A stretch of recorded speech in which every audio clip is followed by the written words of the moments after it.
Barыңыздарга салам сөйктүү көрүүчүлөр. Сиздер менен мен Айжамалмын келди жана түстүү тасма. Берүүбүздө билим, маданият, искусство, психология жана технология темаларына кызыктуу маалыматтар менен бөлүшөбүз.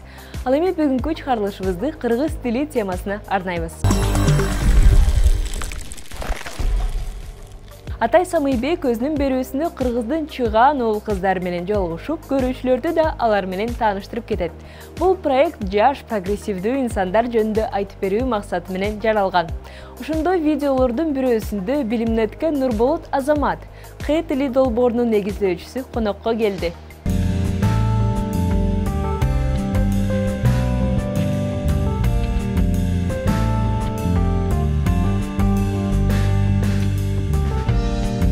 Саламатсызбы Нурболот мырза, кандайсыздар? Иштерден соолдар кандай? Баары жакшы буюрса.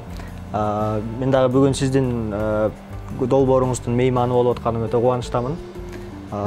Баягы берүүңүздүн максаты жакшы экен. Заманбап мыкты жаратман адамдарды чакыруу. Демек, мени дагы жаратман адам деп таанып, ошолордун катарында коюп, мени дагы анан мейман катары чакырып атканыңыз бул мен үчүн сыймык, анан жоопкерчилик. Чоң рахмат. Бул биз үчүн дагы чоң сыймык. Сиз өзүңүздүн убактыңызды бөлүп бул жакка келгениңизге. Демек, баштадык. 19 жашта экенсиз. Бул 19 жашта мен өзүм 19 жашымда эмне кылып жүргөм эле десем, мен да студент болчу экенмин, чет өлкөдө ошол жаңы өзүмдөй кандай дейм, жашоого жаңы өзүм аттанып, жашоо деген эмне экенин ошо үйрөнүп жаткан кезим. Анан азыркы учурда ошо 19 жаш болуп туруп, ушунчалык көптөгөн нерселерди ошо которупчу, эме Пушкиндин чыгармаларын которуп турса, анан Кыргызча оңой деген YouTube каналыңызда ошо жакшы бир программа КТРКда чыгып баштады. Бул менимче аябай бир чоң жетишкендик ушул жаш үчүн. Бирок жаштык ийгиликке карабайт, бул көбүнчө ошо эмгек маселеси. Анан сиз ошол өзүңүздүн ийгилик жолуңузду айтып бересизби? Ошо ийгилик ушул идеяга, ушул жыйынтыктарга кандай келдиңиз? Кайсы жол менен келдиңиз? Жакшы болот. Эми турай баса белгилеп өттүңүз. Баягы ийгилик жаш курактан көз каранды болбойт экен да. Көп ойлошот, 19да бала, эми сен жашсың, сен жыргашың керек, сен көңүл ачышың керек, сен ошол курактасың, эмне кыласың башыңды оорутуп деген дагы сөздөр болот экен. Бирок мен баягы бир нерсени аңдап түшүндүм да, баягы Айтматовдун чыгармаларына кызыгам да. Анан бир күнү Айтматовдун ушул жапан ойчулу Дайсаку Икеда менен болгон диалогун окуп отурсам, ошол жерде бир жакшы сөзү жүрүптүр. Сен бүгүн жашсың, анан убакыт өтөт депчи. Биз эч качан каарыбай тургандай жүрөбүз да. Жаштар негизи эч качан өлбөй тургандай. Эч качан өлбөй тургандай, эч качан каарыбай тургандай жүрөбүз жаштар өзгөчө. Энтузиазм менен жүрө беребиз да. Жаштык максимализм деп атпайбызбы, ошону менен жүрө беребиз. Анан убакыт өтүп кетет. Эгер мындай чындап карай турган болсок, эс тартып чоңойгон кезден баштап эле жаңы нерселерди жаратууга, жакшы бир ийгиликтерге жетүүгө сонун мүмкүнчүлүктөр бар да, ушул именно жаш кезчи. Ошону пайдаланып калуу керек, ошону колдонуп калуу керек деп ойлойм да. Анан мен дагы баягы акылымдын жетишинче, чама чаркымдын жетишинче, мүмкүнчүлүгүмдүн жетишинче түрдү өзүм кызыккан, өзүм баягы өзгөрткүм келген тармактарга акырын баш уруп, анан долбоорлорду ишке ашырууга кириштим. Өзүңүз баса белгилеп өткөндөй, учурда Кыргызча оңой деген долбоорум бар. Буга мен 10 класста мектепте окуп жүргөн кезде пайда болгон идея. Анан мектепти бүткөндөн кийин кириштик. Буга дагы кантип идея келип калган, мен буюрса бүгүнкү интервьюнун жүрүшүндө дагы токтолуп болушубуз керек. Анан жалпысынан ушул. Эч кандай деле баягы орусча айтканда сверхспособность деген деле жок. Жөнөкөй эле кадимкидей эле эл катары окуучумун, студентмин. Болгону баягы менин максатым ушул жаш куракта 30га чыккычакты, баягы түйшүгүн көбөйгөнчөктү көп нерсени жасап үлгүрүү, көп нерсени жаратып калуу. Тажрыйба топтоо. Сонун. Анан мектепте окуп жүргөндө 10 класста мен кыргыз тили адабияты сабагы боюнча республикалык олимпиадага даярданмай болдум. Анан даярданып аттык, мени менен дагы башка балдар даярданып атышты, ар кайсы предметтен тарых, математика, физика, так илимдер, социалдык илимдер болуп баарыбыз отурдук. Анан баарыбызга бир класс бөлүп беришти. Анан карасам баары эле баягы онлайн материалдар менен даярданып атышат да. Тарыхтан даярданган балдар там документальный кино коюп коюп көрүп отурушат. Анан кээ бирөө болсо Хан академияны ачып алып даярданып атышат. Баарында онлайн бир ресурстар, материалдар бар. Мүмкүнчүлүктөр бар. Анан телефон менен окуп отура беришет, ашканада отуруп алышып, жатаканада жаттап алышып даярданып жүрүшөт. А мен анты алган жокмун. Мен баягы калың кыргызча китептерди алып келип алып, отуруп, томдорду алып келип алып отуруп, анан Ажар Раимова деген мугалим даярдаган мени. Ошол эжеке менен ал дайыма мага тапшырма берип, ушундай даярдандым. Анан ошондо мага бир мындай ой келди. Эмнеге кыргыз тилинен мен онлайн даярдана албайм? Эмне үчүн кыргыз тил деп, Кыргызстан деп интернетке, YouTube'га, Google'га жазсак, митингдердин, революциялардын сүрөтү чыгат. Эмне үчүн бир мындай билим берүүчү платформалар, ушул кыргыз тилиндеги билим берүүчү платформалар жок? Эмне үчүн кыргыз тилдүү контент интернетте калыптана элек деген ой мага келди да, анан ошону менен жүрүп отуруп, анан баягы идея жаралды. Анан мектепти бүтүргөндөн кийин анан акырындан команда топтоп, телевиденияга кандай чыкса болот, контентибиз кандай, спрос кандай, суроо талап кандай болуп атат, ошолордун баарын байкаштырып туруп, анан кыргызча оңой долбоорун концепциясын иштеп чыгып, анан ишке ашып калды бул долбоор.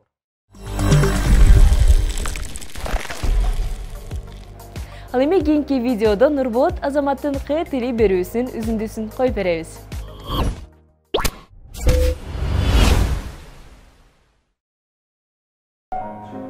Салам урматтуу көрүүчү, көрүп жатканыңыз кыргызча оңой. Бул берүүнүн алкагында биз кыргыз тилинин эрежелерин жаңыча форматта өздөштүрөбүз. Даярсызбы? Кеттик.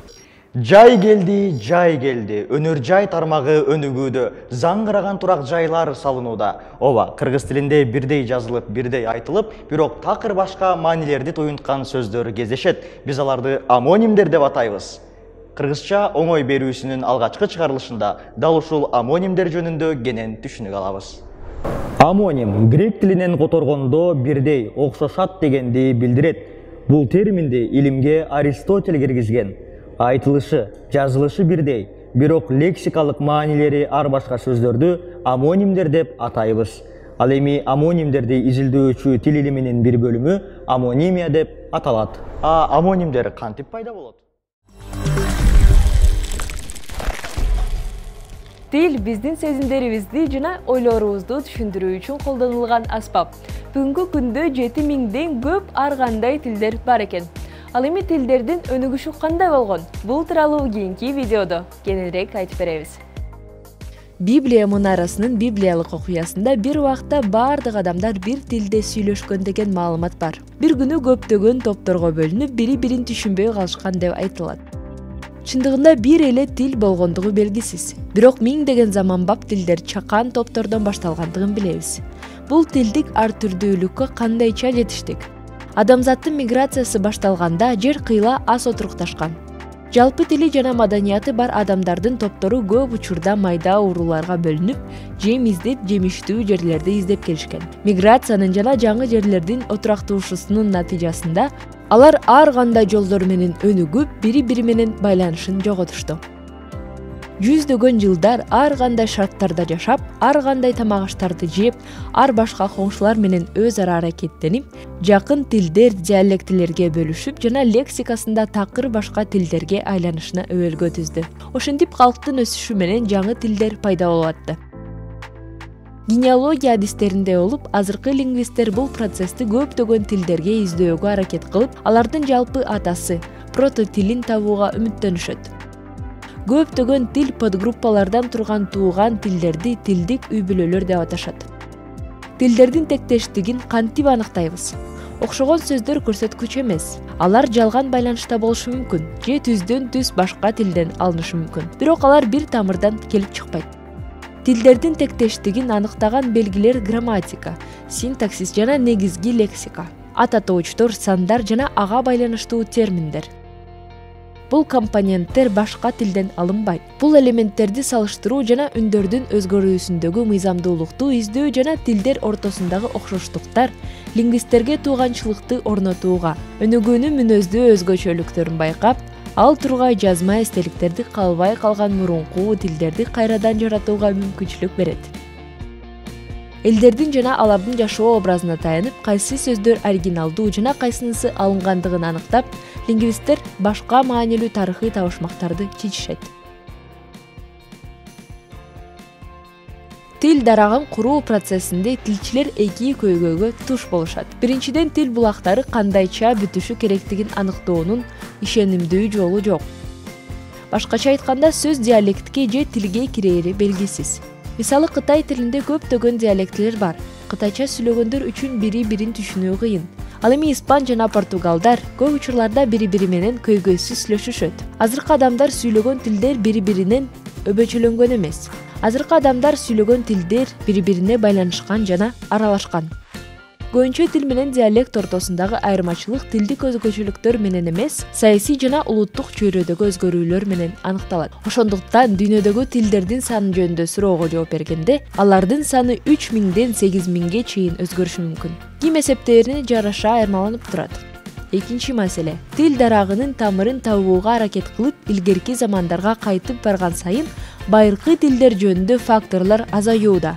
Тилдердин заманбап үй-бүлөлөргө бөлүнүшү тилдердин туугандыгын орнотуунун мүмкүн болгон чегин көрсөтөт. Бул ар кандай үй-бүлөлөрдүн тилдери кандайдыр бир деңгээлде тууган эмес деп ишенимдүү айтууга мүмкүндүк берет. Бирок бул өзгөрүшү мүмкүн. Тил үй-бүлөлөрдүн айрымдары жалпы кабыл алынган, ал эми айрымдары олуттуу изилденген.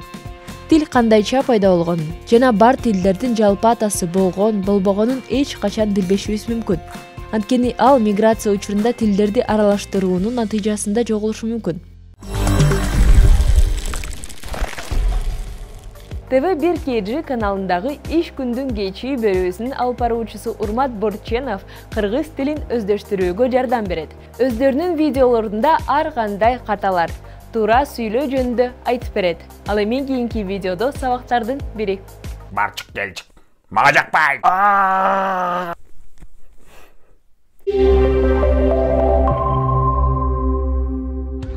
Арыбаңыздар, бул Кы тили кыргызча туура сүйлөйбүз долбоору анда баштадык. Туугандар, билесиздерби, биз мектепте 11 жыл, анан кийин университетте 5 жыл кыргыз тилин окуйбуз. Анан кыргызча я не понимаю, можете говорить на русском дегендер аябай көп. Анан кийин мен радиого жан киргенде балким деп сүйлөп аябай уят болгом. Көрсө балким тууралап кетти. А бирок бал дегенде эл бойдон эле калат да, орусча эл сыяктуучу, Леонид сыяктуу. Бирок андай эмес. Андай эмес, себеп дегенде бал, андан кийин ким, а, и жогон үндүү, ичке үндүгө өткөн үчүн кайрадан жумшартуу белгиси келет. Эл тамгасы кыргызчада ар дайым жумшартуу белгиси менен чогуу жүрөт. Мисалы үчүн бел, сел, эл, асел, элнура, элмира. Демек, жумшартуу белгиси алдын ала болгон үчүн биз ал жерге жазып атканда жумшартуу белгисинин кереги жок. Ошондуктан эл тамгасы менен абайлап жүргүлө.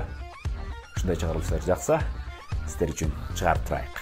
Ой, бул дагы эң көп таралган каталардын бири. Турайык, келейик, барайык, барчук, келчүк. Биз барчубуз, келчүбүз. Сонун мүчөлөрүбүз бар. Мүчөлөрү жок. Кыргыз тилин жумалангандай сезилет мага. Жулбайлычы, кыйналбай, таза сүйлөйлүчү. Кантип текшеребиз? Ал үчүн этишти баштапкы инфинитив формасына алып келесиңер. Бар, кел, үнсүзгө бүтө турган болсо, ый деген тамга кошулбайт. Баралы, келели, туралы. А эгерде үндүү менен бүтө турган болсо, а, чурка, чуркайлы, же отурба, отурбайлы, отуралы, отурбайлы. Түшүнүктүү.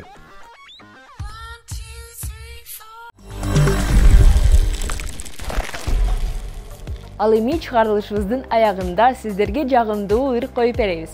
Сизге бул ыр жагып, анын позитивдүү энергиясын сезип, күч-кубат аласыз деп үмүттөнөбүз.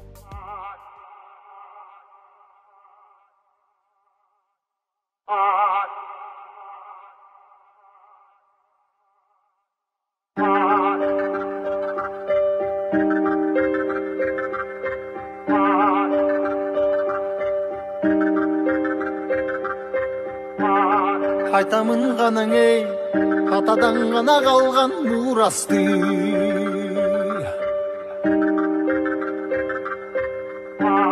Жаңырып заман ей, жаңымын баба салтын уланты.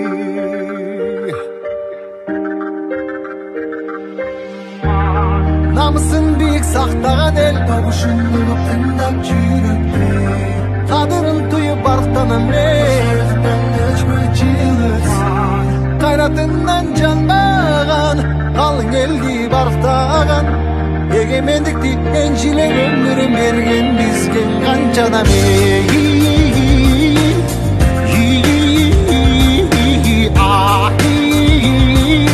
Taşta izi kalgan kırgızımdın birrin jettin avlısqa birrin jettip yıldızqa birrin jarap namızqa bir-birinden alışma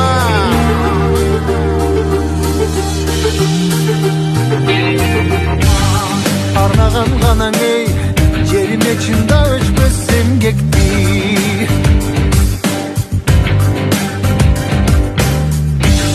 Batırlar kanan ey bayırdan vurup düştü eldeşti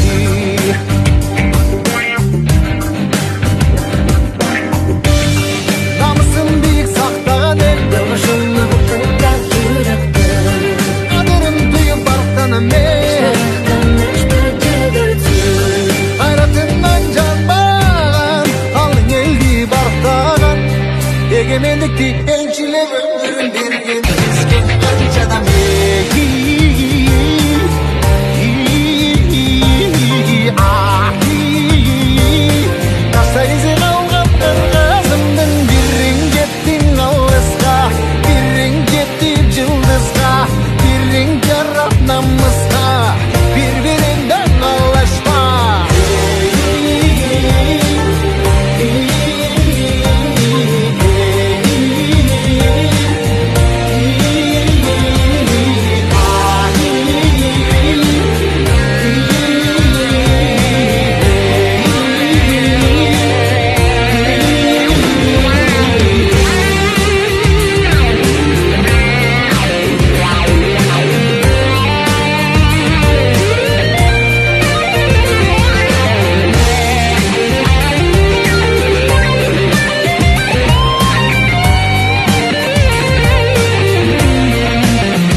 Ушундай көңүлдүү нотада биздин түстүү тасма берүүбүз аягына келди.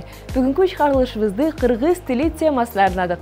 Сиздерге кызыктуу болду деп үмүттөнөбүз. Ал эми сиздерге чын ден соолук жана дүйнөдө болгон бүт жакшылыктарды каалайбыз. Сиздер менен мен Айжам Алмангелди болдум. Саламатта калыңыздар.